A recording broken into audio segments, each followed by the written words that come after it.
Permanent hair removal at Anos. Flat 25% off. Call 970-389919.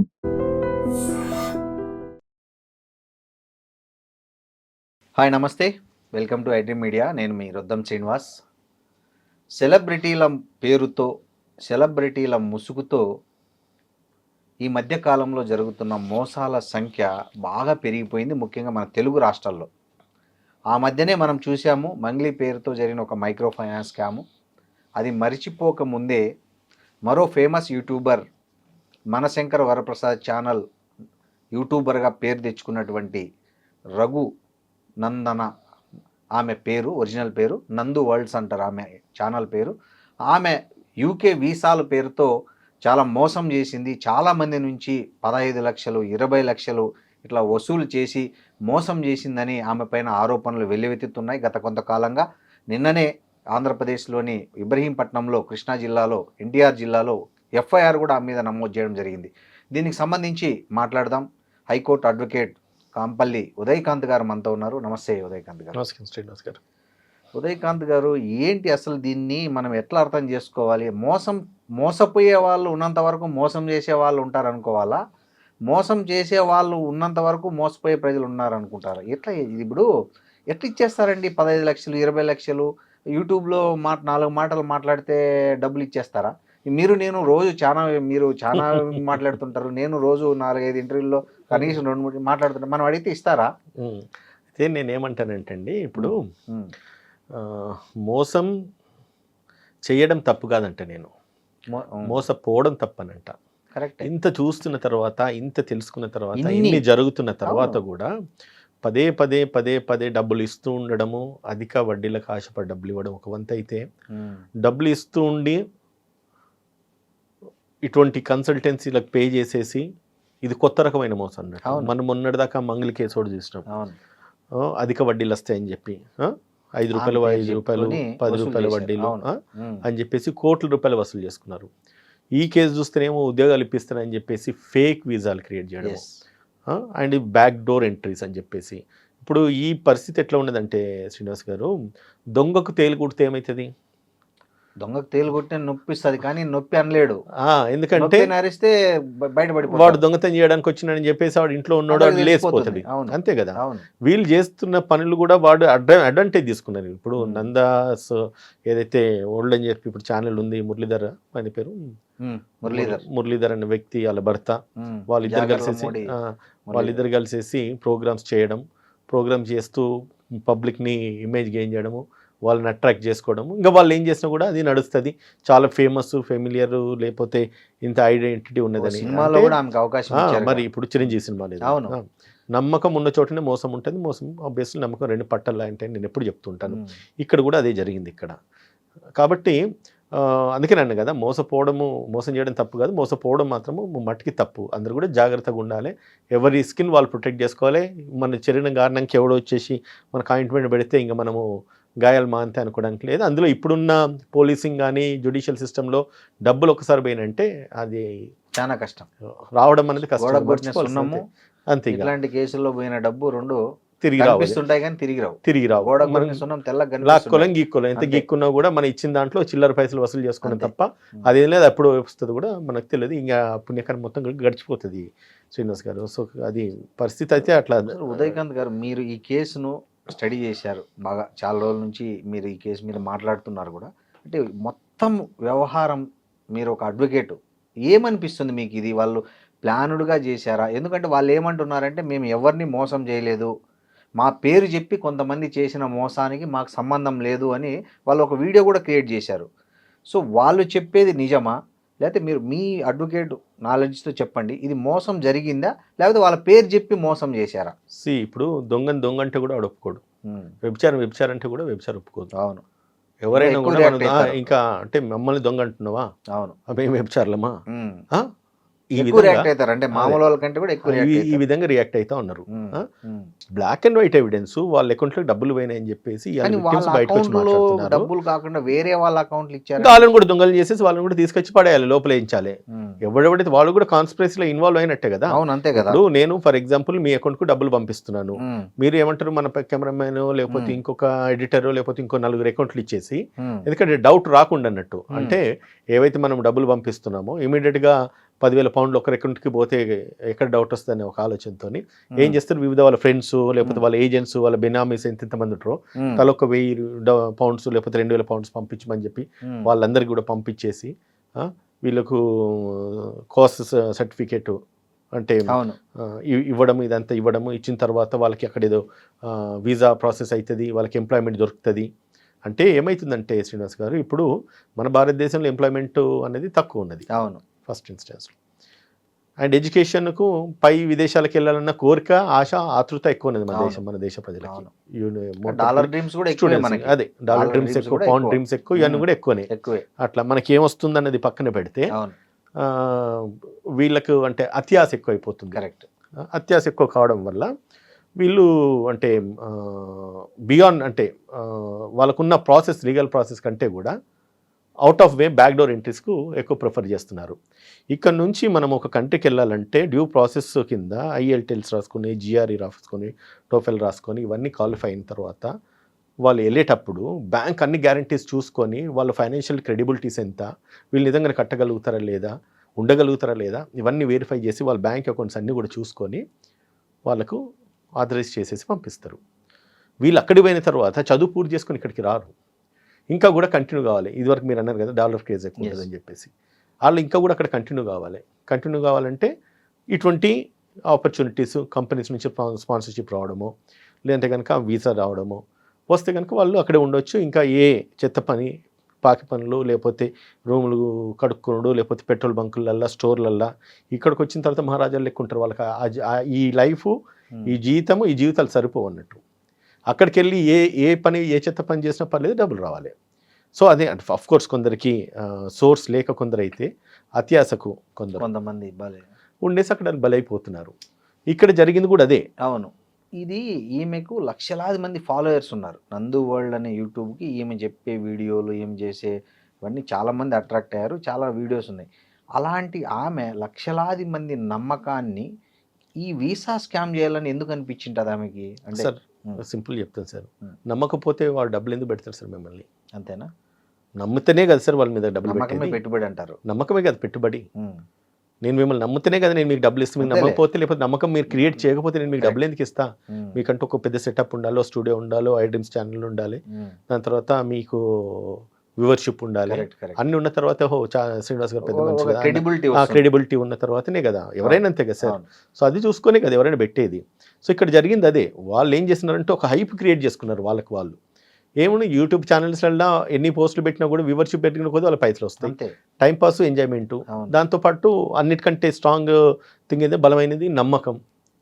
వచ్చిన తర్వాత ఏముంది, వాడు ఇంకా అది సాటిస్ఫై గారు. అక్కడికి మనిషికి సాటిస్ఫాక్షన్కి ఒక హద్దుపద్దు ఉండదు కాబట్టి అది బియాన్ పోయింది అన్నట్టు. ఏం చేస్తే ఇంకా డబ్బులు వస్తాయి. ఒకరితో ట్రైల్ చేసి, ఇద్దరితో ట్రైల్ చేసి, ముగ్గురితో ట్రైల్ చేసి సక్సెస్ అయిపోయినారు.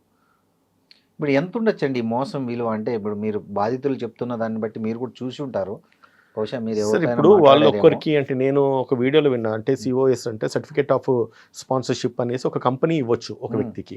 ఇచ్చిన తర్వాత ఆ కంపెనీ ఏం చేస్తారు, వీళ్ళకి వీసా అప్రూవ్ చేసేసి వాళ్ళని అక్కడ పెట్టుకొని జాబ్ ఇస్తారు. వాళ్ళకి ఆ వీసా అప్రూవ్ చేసి జాబ్ ఇచ్చి వాళ్ళ పేరోల్స్ ఉన్న రోజులు వీళ్ళు అక్కడ ఉండొచ్చు. వాళ్ళ జీతాలు వస్తే వాళ్ళు లైఫ్ గడుస్తుంది. ఈ ప్రాసెస్లో ఏం చేస్తారంటే, సరే మినిమం ఒక 10 పౌండ్లు, 20 పౌండ్లు, 10,000 పౌండ్లు, 20,000 పౌండ్లు ఒకవేళ పెట్టినట్టు మనకి ఇండియన్ కరెన్సీలో ఒక 15 లక్షలు, 20 లక్షలు ఉంటుంది. పెట్టినామంటే లైఫ్ సెటిల్ అయిపోతుంది. నెల తిరిగిగా మనకు 3-4 లక్షలు వస్తాయి. లక్ష ఖర్చు పైన 2 లక్షలు మిగిల్చుకుంటే ఒక సంవత్సరం మనది కాదనుకుంటే మనము లైఫ్ సెటిల్ అయిపోతుంది కదని ఆశకు కొందరు పెట్టినారు. అట్లా చూస్తే అంటే ఇప్పుడు మీడియా ఛానల్స్లో వస్తున్న కథనాలు, మరి నాకు ఎంత మటుకు నిజమో కాదు తెలియదు కానీ సుమారు ఒక 50 మంది ఉన్నారు అంటున్నారు. 50 మంది అంటే 50 అంతే కదా, 10 కోట్లు. వాడు ఏం చేస్తున్నాడు, తీసుకుంటున్నాడు. బ్యాంకు ట్రాన్సాక్షన్స్ కనబడుతున్నాయి, వాట్సాప్లలో వీళ్ళ చేసిన చార్ట్స్ కనబడ్డాయి, ఆడియో రికార్డ్స్ ఉన్నాయి, ఎవరెవరి అకౌంట్స్కు డబ్బులు పంపించినారు అవన్నీ ఉన్నాయి. ఇవన్నీ ఎవిడెన్స్ ఉన్న తర్వాత ఇంకా ఏమీ లేదని అనడానికి ఎక్కడుంది సార్ స్కోపు? వాడు డెస్టినీ కన్సల్టెన్సీ అనే సంస్థ పేరుతో సంస్థ స్థాపించుడు, ఆ సంస్థకు అమౌంట్ ఫార్వర్డ్ చేయించుకున్నాడు, ఆ సంస్థ ఇప్పుడేమో ద్వారా అవి కావాల్సిన సర్టిఫికేట్ ఎత్తేసారంట కదా ఇండియాలో బ్రాంచ్. అది లేనే లేదు, అది ఇప్పుడు కనబడతలేదు, అది అది మాకు సంబంధం లేదని మాకు చెప్తున్నారు. సంబంధం లేదని చెప్తా ఉన్నారు. ఓకే, ఇప్పుడు దాన్ని సంబంధము ఉన్నా లేకపోయినా నీ అమౌంట్కి నీ అకౌంట్కి అయితే డబ్బులు వచ్చినాయి కదా, అంతే కదా. నీ అకౌంట్కి వచ్చినాయి, చెప్పిన వాళ్ళకి అకౌంట్స్కి వచ్చినాయి, వాట్సాప్ చాట్ హిస్టరీలు మనకు ప్రూవ్ అవుతాయి, కేసు నిలబడుతుంది, బ్యాంక్ అకౌంట్ నుంచి ఏ అకౌంట్ నుంచి అకౌంట్కి ట్రాన్స్ఫర్ అయింది నిలబడుతుంది, కాజ్ ఆఫ్ యాక్షన్ ఎరోజ్ అయింది. కాకపోతే ఏంటంటే వీళ్ళు చేసిన ప్రాసెస్ ఒక రాంగ్ ప్రాసెస్, ఇల్లీగల్ ప్రాసెస్. మొన్న ఈ మధ్య సుప్రీంకోర్టు చేసిన దీని ప్రకారం వాట్సాప్ దాన్ని కూడా సాక్ష్యంగా పరిగణించమని చెప్పింది. అవును, ఆ లాలో కూడా అమెండ్మెంట్ వచ్చినట్లుంది కదా అవును, రీసెంట్ గా. అవును. సో ఆ ప్రకారంగా వీళ్ళు ఈ బాధితులు ఏదైతే చెప్తున్నారో అవన్నీ పర్ఫెక్ట్ ప్రూఫ్లే ఈ కేసులో. సార్ ఒకటి నేను ఎప్పుడు చెప్తుంటా, వాస్తవంగా నిప్పు లేని పొగరాదు. ఏమిట్లో ఏం లేని వీళ్ళు ఎందుకు వస్తారు? ఎందుకు వస్తారు? వాళ్ళేం వీళ్ళకి శత్రువులా? వాళ్ళు ఎక్కడో యూకేలో ఉన్నారు, వీళ్ళు ఎక్కడో ఇక్కడ ఏడో ఉన్నారు, ఆంధ్రాలో ఉన్నారు, తెలంగాణలో ఉన్నారు. వాళ్ళకు వీడియో కూడా రిలీజ్ చేసిండ్రు, 50 యాపిల్ పెట్టేసి ఒక యాపిల్ చెడిపోతే మిగతా వాళ్ళందరూ కూడా దీన్ని ఆశ్రయ తీసుకుని యాపిల్ అని చెడిపోయారని చెప్పేసి అంటున్నారని చెప్పేసి వాళ్ళకి వాళ్ళు వీడియో పెట్టిన దాన్ని బట్టి ఏమన్నది, ఒక యాపిల్ చెడిపోయింది కదా, అడ్మిషన్ కదా, అది లీగల్ ప్రాస్పెక్ట్స్ లో ఆలోచిస్తే వీళ్ళు అడ్మిట్ అయ్యారు తప్పు చేసినట్టుగా. సో దాన్ని లీగల్ గా మీరు అడ్వకేట్ కన్సిడర్ చేయొచ్చు, దాన్ని అంటే వాళ్ళు ఒప్పుకున్నట్లే నేరాన్ని. ఒక యాపిల్ చెడిపోతే అన్ని యాపిల్ తప్పు పడతారంటే ఆ యాపిల్ మేమేనా ఒప్పుకున్నారా? అంతే కదా, మరి ఆ యాపిల్ చెడగొట్టింది మేమే అని చెప్పేసి వాళ్ళు ఒప్పుకున్నారు. యాపిల్ వల్ల ఒక యాపిల్ వల్లనే మాకు బ్యాడ్ ఇమేజ్ వచ్చిందని ఒప్పుకున్నారు. వాళ్ళకి ఇమేజ్ వచ్చింది కాబట్టి అది స్ప్రెడ్ అవుతుంది. ఇప్పుడు ఏమైతుంది సార్, ఒకరి బెదిరించారని కూడా చెప్తున్నారు బాధితులు. ఇప్పుడు బాధితులను బెదిరించారు, ఇక్కడ వాళ్ళ చుట్టాలు ఇక్కడ ఉన్న వాళ్ళని లోకల్ పొలిటికల్ ఇన్ఫ్లుయెన్స్ వాడుకొని, ఎందుకంటే వానికి ఇప్పుడు కోట్ల రూపాయలు మన అకౌంట్లు ఉన్నాయి, వీళ్ళు రోడ్డు మీదకి వచ్చేస్తున్నారు, అంతే కదా, వీళ్ళు రోడ్డు మీదకి వచ్చున్నారు, వీళ్ళ దగ్గర డబ్బులు లేవు, వాడు ఒక్కడు వచ్చేసి 50 మందిని మోసం చేస్తే 10-15 కోట్లు ఆయన అకౌంట్లోకి వచ్చినాయి. వీళ్ళకేంటి తిండి గతి లేకుండా వీళ్ళు ఉన్నారు ఇప్పుడు. సార్ 15 లక్షలు అంటే ఒక సామాన్యమైన వ్యక్తి జీవితకాలం సంపాదన. అవును, ఒక సామాన్య వ్యక్తి జీవితకాలం కష్టపడి సంపాదించి కూడబెడితే 15 లక్షలు 20 లక్షలు కూడబెడతారు ఇప్పుడున్న పరిస్థితుల్లో. అది వాళ్ళు ఒక్క వేటుకు తీసేసుకున్నారు కదా. అలా అంతమంది 50 కుటుంబాల్లో వాళ్ళు చాలా విషాదం ఇంపినట్లే. ఒకటే సార్, ఇప్పుడు వానికి అంత అత్యాశ ఎందుకు? ఇద్దరు పిల్లలు అక్కడ వాళ్ళకి అవి ఖర్చు కదా, అది శాపం కదా వాళ్ళకి. ఖచ్చితంగా. ఇప్పుడు ఎన్ని చోట్ల మనం చూస్తున్నాం, పిల్లల బర్త్డే కూడా చాలా ఏదో పంచకట్టు ఏదో సెరమనీ చాలా గ్రాండ్ గా చేశారంట అక్కడ. బాధితులు చెప్తున్నారు దాన్ని చాలా చాలా రిచ్ గా చేశారంట, బౌన్సర్లను పెట్టారంట అక్కడ. వాడి సొమ్ము కాదు కదా, వాడు కష్టపడ్డ పైసలు కాదు కదా, వీళ్ళ రక్తం చెమట ఇల్లంతా కూడా దారబోసి అయ్యావో డబ్బులు పంపించిన తర్వాత వీళ్ళు ఏదో ఆశకని చెప్పి వానికి డబ్బులు ఇస్తే వాడికి ఫ్రీ మనీ వచ్చింది, వాడు ఏం చేస్తాడు?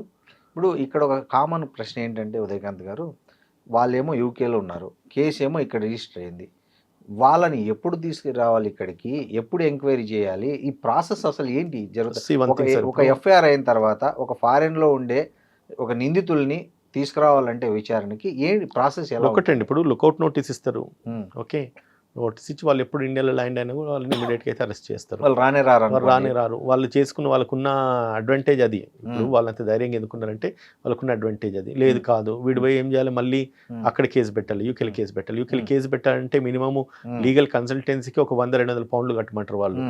అక్కడికే వీళ్ళు మొత్తానికి ఇదైపోయి ఉన్నారా బాబు అంటే మళ్ళీ 20,000-30,000 కట్టండి అంటే వాళ్ళు ఎక్కడికి వెళ్ళి కట్టగలుగుతారు? అది పాసిబుల్ కాదు కదా. వాళ్ళకున్న నాలెడ్జ్లో వాళ్ళకున్న అడ్వాంటేజ్ అది. వాళ్ళు ఎక్కడ ఎన్కరేజ్ చేసుకున్న సిచ్యువేషన్ అంటే వాళ్ళు లీగల్గా ఫైట్ చేయాలంటే ఫస్ట్ ఇన్స్టాన్స్లో ఇద్దరు ఓపెనింగ్లో చెప్పినట్టు దొంగకి తేలు కుడితే ఏమవుతుంది, వాడు ఎవరికి చెప్పుకోలేడు. వీళ్ళ పరిస్థితి అది. బ్యాక్ డోర్ ఎంట్రీ గురించి అని చెప్పి ఎందుకు పైసలు ఇచ్చినావు అని చెప్పేసి వాళ్ళ ఫస్ట్ కేసుకు ఒక స్టాండే ఉండదు. Correct, right sir. మా దేశంలోకి నువ్వు అక్రమంగా ప్రవేశించాలనుకున్నావు అనేది అక్కడ అక్రమంగా ప్రవేశించి ఉండాలనుకుంటున్నావు కానీ లేకపోతే అక్రమంగా ప్రవేశించాలని అనుకున్నావు, ఇంట్లో మోసం చేసిన దానికి అక్కడ ఫ్యాక్ట్స్ ఎస్టాబ్లిష్ కావు. అంతే కదా. ఏ సార్, సో అక్కడ కేసు ఫైల్ చేసే పరిస్థితులు అయితే లేవు, పరిస్థితి చాలా మటుకు లేవు. చాలా మటుకు పోనీ వాళ్ళు లీగల్ గా కన్సల్ట్ చెప్తున్నా కదా, లీగల్ కన్సల్టెన్సీ తీసుకోవాలన్నా కూడా అటానికి వాళ్ళు ఎంత లేదన్నా 200 పౌండ్లు మినిమం అర్ధగంటకు గంటకు ఛార్జ్ చేస్తారు వాళ్ళు. దీన్ని ఎంతవరకు వచ్చింది? అది 20-30,000 అవే పోయినాయి కదా. అవును, అట్లా ఎంతగానో కొట్లాడతారు వీళ్ళు. ఎవరికి అంత ఓపిక ఉంటుంది సార్? 15 లక్షలు ఓపిక, డబ్బు ఉండాలి కదా, డబ్బులు పోయిన తర్వాత ఓపిక లేదు కదా చాలా కేసుల్లో. అదే అడ్వాంటేజ్ అయితే ఉంది మోసాలు చేసే వాళ్ళకి. అవును, డబ్బులు లేవు, ఓపిక లేదు. దాని తర్వాత డబ్బులు ఆల్రెడీ పోయినాయి, కొట్లాడంటే డబ్బులు ఉన్నాయి. అక్కడ వాళ్ళు ఆల్రెడీ ఫైనాన్షియల్గా వెల్దీగా ఉన్నారు. అక్కడికి వెళ్ళి ఇక్కడ వాళ్ళు ఎంత ఇన్ఫ్లుయెన్స్ వాడుకోవాలి అంత ఇన్ఫ్లుయెన్స్ వాడుకుంటారు. విన్నారు సార్, చాలా మంది బాధితులు చెప్తున్నారు కేసులే తీసుకోలేదు, మేము పోలీస్ స్టేషన్కి వెళ్తుంటే ఎవరో ఫోన్లు వస్తున్నాయి, వాళ్ళు మాది అసలు 0 ఎఫ్ఐఆర్ కూడా పెట్టట్లేదు, మళ్ళీ వెనక్కి పంపించేస్తున్నారు, 4-5 పోలీస్ స్టేషన్లు కూడా తిరిగామని బాధితులు చెప్తున్నారు. చాలా మంది మీడియాతో. బాధితులకు కానీ చాలా మందికి ఒక విషయం తెలియదు. ఎఫ్ఐఆర్ అనగానే మనం ఒక తెల్ల కాగితం మీద నల్ల అక్షరాలతోని 4 పదాలు రాసి ఇచ్చేస్తాము, ఎఫ్ఐఆర్కి ఈజీగా అయిపోవాలనుకుంటారు. ఒక్క ఎఫ్ఐఆర్ అయిన తర్వాత ఎఫ్ఐఆర్ క్లోజ్ చేయాలంటే హైకోర్టు లేదంటే కనుక కేసు హాస్టల్ కావాలి. అటువంటి పరిస్థితులు ఉంటాయి సార్. అంత ఈజీగా అది ఎఫ్ఐఆర్ అంటే మన నోటి మాటకు అనుకుంటే ఎఫ్ఐఆర్ చేస్తలేరు. ఎఫ్ఐఆర్ చేసిన తర్వాత ఎంత తత్తంగా ఉంటుంది, ఎంత రాద్దంతా ఉంటుంది ఎవరికేం తెలుసు? పోలీసు వాళ్ళకి, ఇన్వెస్టిగేషన్ ఆఫీసర్లకి తెలుస్తుంది. మనం ఏదో చేసిన మాత్రంగా ఒక 4 పేజీలు 2 పేజీలు కంప్లైంట్ ఇచ్చినంత మాత్రాన అంత మట్టికి ఉండదు కదా.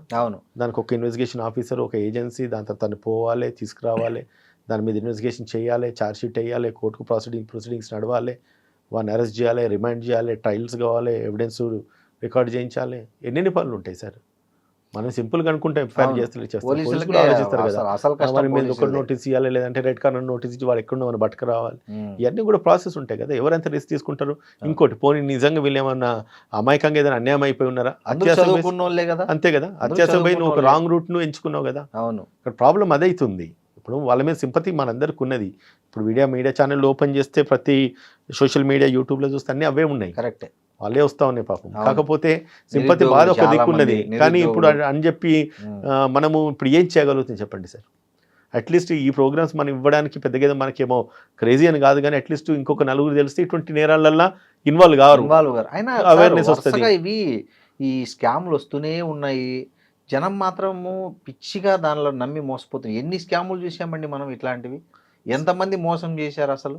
సార్ ఇప్పుడు ఈ ఇష్యూ ఇప్పుడు వెలుగులోకి వచ్చింది, కానీ నాకు తెలిసి డిసెంబర్లోనే ఇది మెయిన్ స్ట్రీమ్ మీడియాలో బాగా హైలైట్ అయింది, న్యూస్ పేపర్స్లో అక్కడిక్కడ అయింది. కానీ ఎవరు కూడా బాధితులు గట్టిగా బయటికి రాలేదు. చాలా మంది పేర్లతో సహా సతీష్ అని చెప్పి, లేకపోతే నరీషో, ఇప్పుడు మీరు అన్నట్టుగా ఇబ్రహీంపట్నము, విజయవాడ దగ్గర ఏదో ఎఫ్ఐఆర్ అయిందని చెప్పి అంటా ఉన్నారు. చాలా చోట్ల అయినాయి సార్. ఇది ఇప్పుడు అంటే ఇప్పుడు ఏమైంది, సోషల్ మీడియా బాగా వచ్చేసరికి కొంచెం అవేర్నెస్ బాగా వస్తుంది. 10 రోజుల నుంచి ఏ పోస్టులు అయినా వీళ్ళ గురించే వస్తుంది అసలు. ఫేస్బుక్, ఇన్స్టా మొత్తం నందు వరల్డ్ స్కామ్ అని, ఉద్యోగాలు ఇప్పించి ఇట్లా చేస్తున్నారు, వాళ్ళ చాట్లు అన్ని పెడుతున్నారు ప్రూఫ్లుగా. ఇప్పుడు ఒకవేళ ఇది వీళ్ళను నిజంగా పట్టుకోవాలంటే సాధ్యమవుతుందా? ఇప్పుడు మనం ఎందుకు కాదు సార్, పోలీసులు తలుచుకుంటే ఎక్కడున్నా తీసుకొస్తారు, వాడు బతుకుంటే చాలు. కానీ అంత ఫోర్స్ ఏముంటది పోలీసుల మీద అనేది కూడా ఇక్కడ ఫోర్స్ అది ఇంపార్టెంట్ కదా. ఇంట్రెస్ట్ గవర్నమెంట్ ఇంట్రెస్ట్ తీసుకోవాలి, పోలీస్ ఇంట్రెస్ట్ తీసుకోవాలి. ఇప్పుడు 50 మందికి అన్యాయం జరిగింది. ఇప్పుడు మన ముఖ్యమంత్రిలో లేకపోతే అక్కడ ముఖ్యమంత్రి వాళ్ళు ఇనిషియేటివ్ తీసుకొని, హోమ్ మినిస్టర్ ఇనిషియేటివ్ తీసుకొని ఒక సుపీరియర్ ఆఫీసర్ని వేసేసి వాడు ఎక్కడున్నా వాడిని తీసుకొచ్చేసి అరెస్ట్ చేయండి, లేదంటే కనుక నోటీసులు ఇచ్చి తీసుకొచ్చేసి వీడిని ఎంక్వైరీ చేసేసి ఎక్కడెక్కడ ఉన్నాయి బ్యాంక్ అకౌంట్స్ అన్ని ఫ్రీజ్ చేయండి, ఆయన అసెట్స్ మొత్తము మీరు లాకప్ చేయండి అని చెప్పేసి, ఒకవేళ అటాచ్ చేయండి అని, ఇట్లా అసెట్స్ అటాచ్ చేయండి అని చెప్పినా కూడా అది నిజంగా జస్టిఫికేషన్ జరుగుతుంది సార్. సో వాటిలో ఎవరు ఇంట్రెస్ట్ పెట్టాలి? ఇప్పుడు ప్రభుత్వానికి ఎప్పుడున్న ఒత్తిళ్లు వాళ్ళకు ఉంటాయి. ముఖ్యమంత్రి దగ్గర పోయి చెప్పుకోవాలంటే ఇది చిన్న సమస్యలు, అదే వాళ్ళ లక్షల కోట్ల ట్రాన్సాక్షన్స్ వాళ్ళు ఉంటాయి. ఎవరు ఇనిషియేట్ తీసుకోవాలి చెప్పండి? కానీ ఇక్కడ ఇంకోటి ఏంటంటే చాలా టెక్నికల్గా జరిగింది ఈ స్కాము. ఎక్కడ కానీ డైరెక్ట్ వాళ్ళ అకౌంట్లో రూపాయి వేయకుండా సబ్ అకౌంట్లన్నీ క్రియేట్ చేసి ఆ అకౌంట్లను కూడా కొన్ని క్లోజ్ చేశారు, బ్యాంక్ అకౌంట్లను కూడా కొన్ని అవి క్లోజ్ చేసేసారని కూడా చెప్తున్నారు. మరి వాస్తవాలు ఏంటో మనకు తెలియదు, కానీ బట్ ఇప్పటి వరకు ఉన్న సమాచారం. ఒకవేళ ఈ పరిస్థితుల్లో నేరాన్ని నిరూపించుకోవడానికి బాధితుల దగ్గర అన్ని ఆధారాలు ఉన్నాయి, కానీ అది శిక్ష పడే పరిస్థితులు ఉన్నాయా? సార్ ఒక్కటండి, any criminal will leave his visiting card at the place of offence. నేను చాలాసార్లు చెప్పిన, అవును, ఎనీ ఎంత పెద్ద మోడైనా కండలు తిరిగిన ఏదో ఒక ఆధారము వాడు వదిలేసి వెళ్ళిపోతాడు. నీకు అయిన ట్రాన్సాక్షన్స్ స్టార్టింగ్లో ఉంటాయి, ఆడియో కాన్వర్జేషన్స్ రికార్డ్ అయి ఉంటాయి, ఆడియో మెసేజెస్ రికార్డ్ అయి ఉంటాయి. మళ్ళీ దాంతో వీడు ఎవరికైతే చెప్పినా వాళ్ళ అకౌంట్ డబ్బులు పంపిమన్నది ఈయన వాయిస్తూ ఉంటుంది. ఈయనతో పాటు ఇంకో నలుగురు ఎవరెవరికైతే డబ్బులు పంపించిన వాళ్ళందరూ కూడా ఈ ఇన్వాల్వ్ అయినట్టే కదా. ఆమె భర్త మధుకర్ ఎవరైతే చెప్తున్నారో, జాగర్లమూడి మధుకర్ అనే అతను బాధితుల్ని డైరెక్ట్ గా బెదిరించాడంట అని చెప్తున్నారు మీడియా ముందుకు వచ్చి. మా దగ్గర అన్ని ప్రూఫ్లు చూపిస్తున్నారు, వాళ్ళు ఆడియో మెసేజ్లు. మీరు చెప్తున్నారు చాలా మంది చాలా విధాలుగా బెదిరిస్తాడు, బెదిరిపోవాల్సిన అవసరం లేదు ఇక్కడ. అవును, నిలబడి కొట్టాడు. దొంగకే గంత ధైర్యం ఉంటే నష్టపోయిన వాళ్ళు మీరు, విక్టిమ్ అయిన వాళ్ళు మీరు. మీలాంటి ఛానల్స్ లేకపోతే ప్రభుత్వాలు అంతా కూడా విక్టిమ్ సైడ్ ఉంటారు, కానీ అక్యూజ్ సైడ్ ఉండరు కదా, నేరస్తుని పక్కన ఉండరు కదా. ఉదయకాంత్ గారు, ఇక్కడ ఒక చిన్న లాలో ఒక దీన్ని ఇప్పుడు మీరు అన్నారు, వాళ్ళు డైరెక్ట్గా యూకే గవర్నమెంట్ కంప్లైంట్ చేస్తే వాళ్ళు చేసేది తప్పుడు మార్గంలో మీరు రావాలనుకునేది కాబట్టి వాళ్ళ వాల్యూ ఉండదు. ఒక సంస్థ లేదా మీలాంటి ఒక ప్రజల తరఫున, నిందితుల తరఫున ఒక ఇలాంటి మోసాల పట్ల జరగద్దు, సమాజానికి మంచిది కాదని అనుకునే వాళ్ళు మీలాంటి ఒక స్వచ్ఛందంగా ఎవరైనా ఒక అడ్వకేట్ కానీ ఒక సంస్థ కానీ అక్కడ ప్రభుత్వానికి ఫిర్యాదు చేస్తే పరిస్థితి ఏంటి? ప్రభుత్వానికి అక్కడ ప్రభుత్వాన్ని ఫిర్యాదు చేయాలంటే ఇక్కడ ప్రభుత్వం ఇనిషియేటివ్ తీసుకోవాలి, ఇక్కడ పోలీస్ అథారిటీస్ ఇనిషియేటివ్ తీసుకోవాలి, ఓకే, గవర్నమెంట్ ఇనిషియేటివ్ తీసుకోవాలి. అది ఆల్రెడీ నాకు తెలిసి వాళ్ళని అయితే హోల్డ్ చేసినట్టుకున్నారు. సో కాబట్టి వాళ్ళ అకౌంట్స్ అన్నీ ఫ్రీజ్ అయినాయి, లేదంటే కనుక వాళ్ళను కంపెనీ ఏదైతే ఉందో దాన్ని టర్మినేట్ చేసిందని చెప్పేసి నేను వార్తలలో విన్నా. మేబీ అది జరిగే ఉంటుంది విన్నారా సార్. సో కాబట్టి వాళ్ళు మళ్ళీ రిపీటెడ్గా ఈ అఫెన్స్ చేయడానికి వీలు కాకపోవచ్చు. అట్లా ఇప్పుడు వాళ్ళు ఈ ఉన్న నేరాలు ఫర్దర్గా చేయడానికి వీల్లేదు, కానీ జరిగిన నేరానికి వాళ్ళకి ఏంటి అసలు వాళ్ళ పనిష్మెంట్ ఎలా ఉంటుంది? ఒకవేళ అక్కడి ప్రభుత్వం చర్యలు తీసుకుంటే ఏమన్నా ఉంటుందా? వన్ థింగ్ సార్, ఇప్పుడు వాస్తవాలు ఏవైతున్నాయో అవన్నిటికీ అనుగుణంగా ఎఫ్ఐఆర్ అయింది కాబట్టి ఎఫ్ఐఆర్ అయినట్టుగా మ్యాక్సిమం ఏముంది 420 criminal conspiracy, criminal breach of trust, criminal intimidation కొన్ని ఉంటాయి సెక్షన్స్. అన్నీ కూడా వీళ్ళు 7 years అఫెన్స్, జైలు ఉండదు ఫస్ట్ ఇన్స్టెన్స్లో.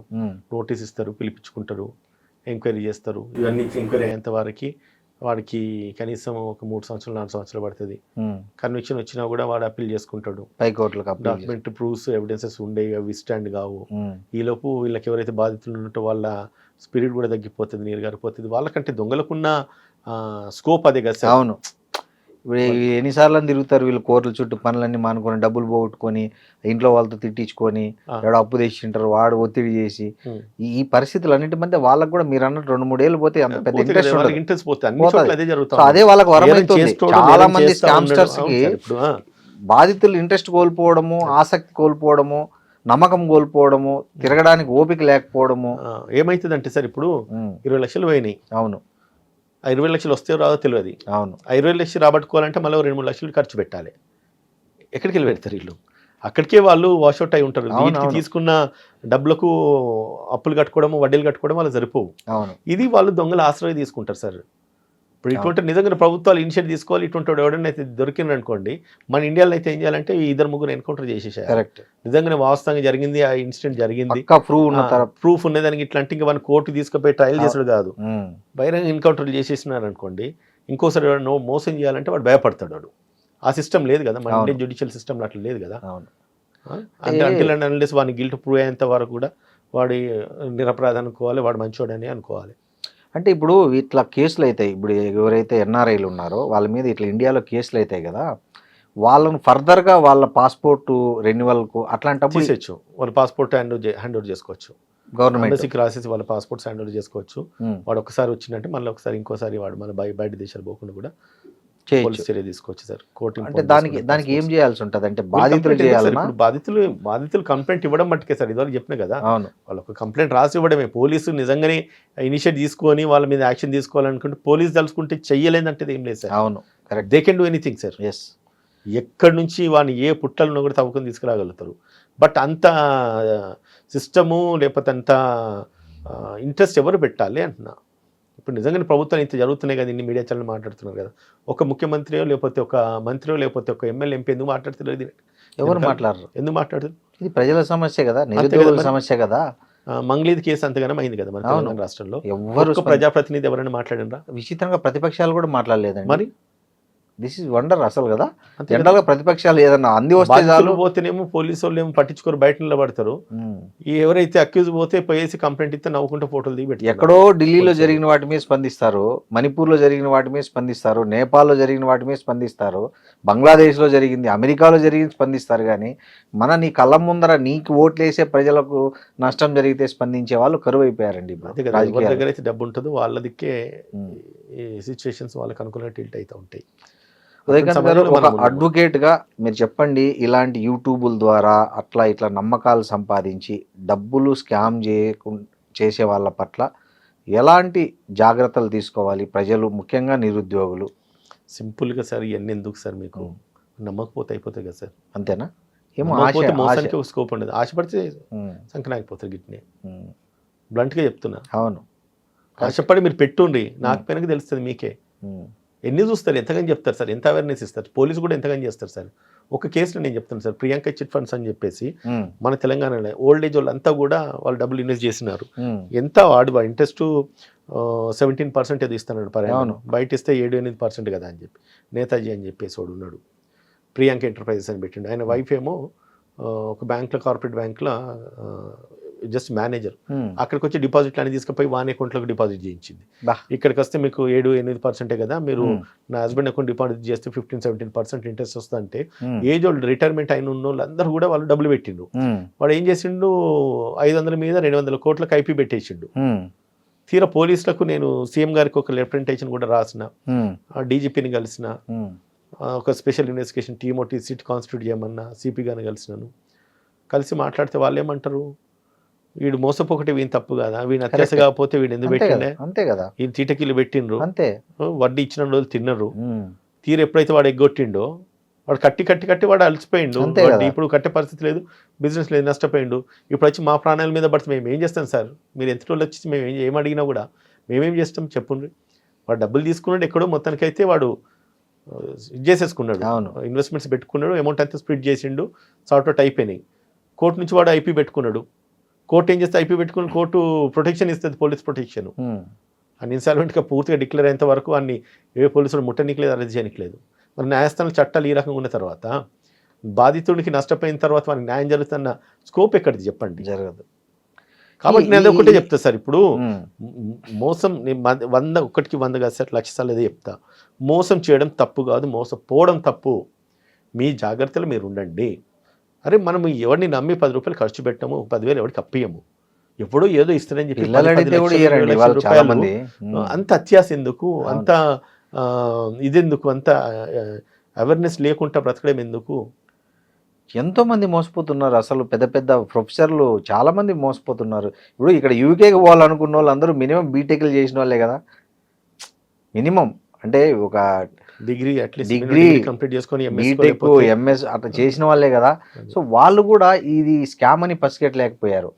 ఇప్పుడు ఒకటండి, వాళ్ళ అవసరాలు, సిచ్యుయేషన్లు కొందరిని డ్రాగ్ చేస్తాయి, అవును. కొందరి పరిస్థితులు అండ్ దాని తర్వాత కొందరికి మనం అనుకున్నట్టుగా అత్యాస. ఇప్పుడు ఈ కేసులో బాధితులు ఎవరైతే ఉన్నారో ఉదయకాంత్ గారు, వాళ్ళకి ఏ రకంగా డబ్బు వచ్చే అవకాశం 1% అయినా ఉందా? ఉంటుంది, ఎందుకుండేది? అంటే ఎట్లా దాని రూట్ ఏమైనా ఉందా? మీరు ఒక అడ్వకేట్గా సలహా ఇవ్వండి. ఏదో ఇట్లా చేసుకుంటే మీకు ఎంతో కొంత డబ్బు వస్తుంది, వాళ్ళు ఈ మన ఇంటర్వ్యూ చూసినాక ఓహో మనం ఇట్లా పోతే అన్న కొద్దిగా అనే ఒక ఊరటనిచ్చే ఒక మార్గం ఏదన్నా ఉంటే చెప్పండి. రాజు దలుచుకుంటే దెబ్బలు కరువు అనేది సామెత ఉన్నది. సో ప్రభుత్వాల మీద ఒత్తిడి తేవడం. ప్రభుత్వాల మీద ఒత్తిడి తీసుకొస్తే ఎందుకు రావు, ఆ జయజమ్మని దించుతారు ఈడ. విన్నారా? ఆ మురళీధరో లేకపోతే పేరు మురళీ ఆయన మధుకరు, దాని తర్వాత కంపెనీ నందు ఉన్నాయని తీసి తోమిండ్రు అనుకోండి, ప్రభుత్వాలు కనుక ఇనిషియేటివ్ తీసుకున్నారు అనుకోండి, వాళ్ళ పేరెంట్స్ ఇక్కడే ఉన్నారు ఏపీలో, తీసుకుపోయి లోపలేసి తోమని చెప్తుండ్రి. 2 రోజులు ఎందుకు అక్కడ దిగాడు, పైసలు ఎందుకు అక్కవు, మొన్న ఎత్తి మీద జయజమ్మ దిగది. ఆ ఇనిషియేషన్ ఎవరు తీసుకోవాలి, ఎందుకు తీసుకుంటారు? తీసుకోరు. నేను తీసుకునే దమ్ము మన మీడియా ఛానళ్ళకు లేకపోతే మన ప్రజలకు లేకపోతే ప్రభుత్వాల మీద తిరగబడి కొట్లాడమన్నాడు సార్. పోరాటమే మార్గం. అంతే కదా. ఇటువంటి ఇనిషియేషన్స్ మనం తీసుకుంటే గట్టి తీసుకుంటే అది అవుతుంది.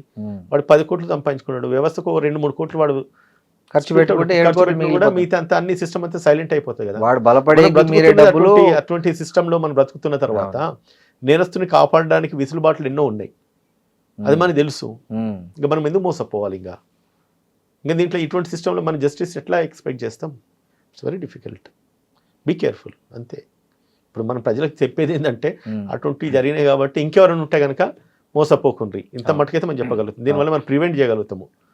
ఆ జరిగిన వాటికి మనం ఏం చేయగలుగుతామంటే సలహా ఇవ్వగలుగుతాం, పుక్కటి సలహాలు చాలా ఇస్తాము, but that will not work out. ఒకవేళ బాధితులకు మీరేమన్నా వస్తే మీ దగ్గరికి న్యాయ సహాయం చేసే అవకాశం ఉందా? మిమ్మల్ని అప్రోచ్ అయితే బాధితులు? ఒకటే, ఏ అడ్వకేట్ కూడా నేను చేయను, తన ప్రయత్నం తను చేస్తాడు. నేను కూడా అడ్వకేట్ని, నా ప్రయత్నం నేను చేస్తా, వచ్చినప్పుడు చూద్దాం. ఉదయకాంత్ గారు, ఇంకోటి మనం సంతోషించాల్సింది, తెలంగాణలో అడ్వకేట్ ప్రొటెక్షన్ యాక్ట్ అనేది ఒకటి వచ్చింది. దాన్ని జూన్ 2వ తేదీ నుంచి తెలంగాణ రాష్ట్ర అవతరణ దినోత్సవం రోజు నుంచి అమల్లోకి వచ్చినట్లు గెజిట్ నోటిఫికేషన్ కూడా వచ్చింది. అసలు ఏంటి ఈ యాక్టు? ఈ యాక్ట్ నుంచి అడ్వకేట్లకు ఎలాంటి రక్షణ లభించబోతోంది? అడ్వకేట్లకు రక్షణ లభించడం కాదు సార్, అడ్వకేట్స్ల మీద ఏమన్నా అరాచకాలు జరిగితే ఒక స్పెషల్ ప్రొవిజన్ కింద ఒక స్పెషల్ లా వచ్చింది, దాని కింద ట్రీట్ చేస్తారు. అంటే ముందుకి ఇప్పటికి ఏం మారబోతుంది ఏది ఈ కొత్తగా దీని వచ్చిన దాని ప్రకారం? చట్టాలు వివిధ రకాలుగా, ఇప్పుడు ఈ కామన్ లా ఒకటి ఉంటుంది, ఉమ్, ఐపీసీ కానీ లేకపోతే బిఎన్ఎస్ కానీ, ఇదివరకు ఐపీసీ ఉండి ఇప్పుడు బిఎన్ఎస్ ఉన్నది. ఇప్పుడు అడ్వకేట్స్ ప్రొటెక్షన్ యాక్ట్ కొత్తగా వచ్చింది కాబట్టి అడ్వకేట్ మీద ఏదైనా దాడి జరిగితే కనుక వాళ్ళకు ఒక స్పెషల్ ప్రొవిజన్, స్పెషల్ యాక్ట్ ఉన్నది. ఆ యాక్ట్ ప్రకారంగా ట్రయల్స్ జరుగుతాయి. ఎవరైనా వచ్చేసి మన మీద దాడి చేస్తే, ఈ మధ్య ఎక్కువే ఇదివరకు అయితే advocate. బెయిలబుల్ అఫెన్స్ ఉండేది, ఇప్పుడు నాన్ బెయిలబుల్ అఫెన్స్ అవుతుంది. ఓకే. ఇదివరకు అయితే 1 సంవత్సరం శిక్ష ఉంటే ఇప్పుడు 10 సంవత్సరాల శిక్ష అయింది. ఓ, శిక్ష కూడా పెరిగింది భారీగా. విన్నారా? అంటే అటువంటి చాలా అమెండ్మెంట్స్ జరుగున్నాయి. సో ఇంకోటి ఒక అడ్వకేట్ ను అరెస్ట్ చేయడానికి కూడా సమ్ ఏదో ఎనీ అడ్వకేట్ ఆయన అరెస్ట్ చేయాలంటే first judicial magistrate of first class నుంచి పర్మిషన్ తీసుకొని అరెస్ట్ చేయాలి. ఇంతకుముందు ఎవరిని పడితే వాళ్ళని తీసుకుని అరెస్ట్ చేసేది. అవును. Any practising advocate if you get enrolled in the bar council, ఆయన అరెస్ట్ చేయాలంటే ఫస్ట్ ఇన్స్టెన్స్లో జ్యుడిషియల్ మేజిస్ట్రేట్ పర్మిషన్ తీసుకొని అరెస్ట్ చేయాలి. ఎవరైనా అడ్వకేట్ మీద దాడి జరిగితే 25 years దాకా ఇంప్రిజన్మెంట్ ఉన్న సందర్భాలు కూడా ఉన్నాయి. ఎవరైనా మోసం చేసినా కూడా, అడ్వకేట్ మోసం చేసినా కూడా ఈక్వల్ వైసీ వర్సా ఉంది. ఓకే, మనం అడ్వకేట్స్ ఎవరైనా మోసం చేసినా అదే యాక్ట్ ప్రివైల్ అవుతుంది. ఓకే. అడ్వకేట్ని ఎవరైనా మోసం చేసినా అదే యాక్ట్ ప్రివైల్ అవుతుంది. సో ఇటువంటి చాలా మార్పులు జరిగినాయి. ఫస్ట్ ఇన్స్టెన్స్లో ఈ యాక్ట్ రావడానికి ఇనిషియేట్ తీసుకున్న లీగల్ డిపార్ట్మెంట్ నుంచి అడ్వకేట్స్ ఫ్రాటర్నిటీకి, మళ్ళీ దాని తర్వాత యాక్ట్ అమెండ్ చేసిన ప్రభుత్వానికి, ముఖ్యమంత్రి రేవంత్ రెడ్డి గారికి అయితే హృదయపూర్వక ధన్యవాదాలు అయితే ఒక న్యాయవాదిగా నేను తెలియజేస్తా ఉన్నాను. కాంగ్రెస్ పార్టీ ప్రతినిధిగా, ఇది కాంగ్రెస్ గవర్నమెంట్లో రేవంత్ రెడ్డి గారి సారథ్యంలో ఈ యాక్ట్ అమెండ్ అయింది. ఎందుకంటే గత ప్రభుత్వంలో కూడా ఎంతోమంది అడ్వకేట్స్ మీద దాడి జరిగింది. చాలా మంది చంపేశారు కదండి, చంపేసినారు, నరికేశారు, రోడ్ల మీద నరికి వెళ్ళిపోయారు అడ్వకేట్ ను. మొన్నటికి మొన్న ఇక్కడ హైదరాబాద్ లో కూడా ఒక అడ్వకేట్ ను కార్తో ఢీకొట్టి చంపేశారు. రీసెంట్గా చంపినారు. స్వప్న అనే అడ్వకేట్ ను చంపేసినారు. అవును. ఇజ్రాయెల్ అనే అడ్వకేట్ ను చంపేసినారు. ఇంతమంది చనిపోయినప్పుడు ఇలా గడిచినప్పుడు లాస్ట్ ప్రభుత్వంలో బీఆర్ఎస్ ప్రభుత్వంలో అది జరగలేదు. కానీ ఎప్పుడైతే రేవంత్ రెడ్డి గారి ప్రభుత్వం వచ్చిందో, కాంగ్రెస్ పార్టీ అధికారంలోకి వచ్చిన తర్వాత ఈ యాక్ట్ రావడము హర్షించాల్సిన విషయం. So once again I thank honourable CM Revanth Reddy గారు for amending this act. Thank you అండి. Thank you sir.